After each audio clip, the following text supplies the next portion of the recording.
I was talking to a friend of mine just a couple of months ago about this same issue. I don't want to name names, but it's a major multinational company which has got presence in several countries. Uh, the one thing I've learned from this gentleman when he was telling me, he started saying the whole lure of technology industry offshoring was the cost arbitrage. The low cost, high value human capital that's available in India vis-a-vis the American corporations. How you could get certain part of the work done with a very very cost-effective manner, and how that competitive edge is gone because even the labor costs are rising in India as well in large metros.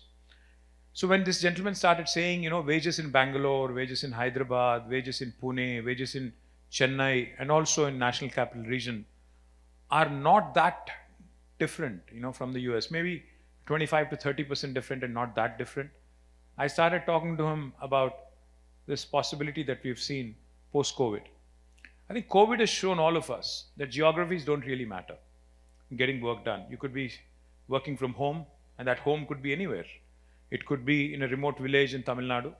It could be in a remote village somewhere in Bangladesh.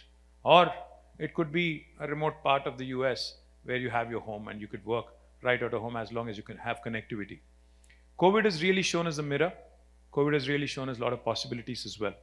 But one of the biggest opportunities that COVID has presented to all of us is that you could actually start moving, in the entire spectrum of work that you do in technology.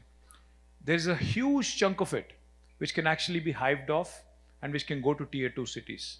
Most of you have offices in Hyderabad, most of you have offices in Bangalore and other parts of India. Of course, that's great that you actually continue to support our motherland.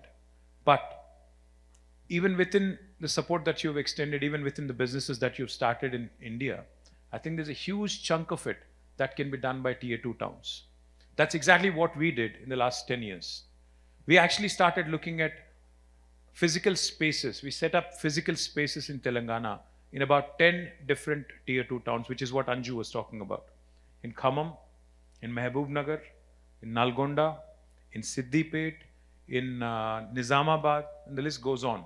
In about 10 different places, in Adilabad we started and it's almost up and coming. 10 different places, the government has put in money to set up physical infrastructure to the extent of almost 50 to 75,000 square foot of campus. And we also have a very interesting policy where we actually said the first year is rent free. So anybody who wants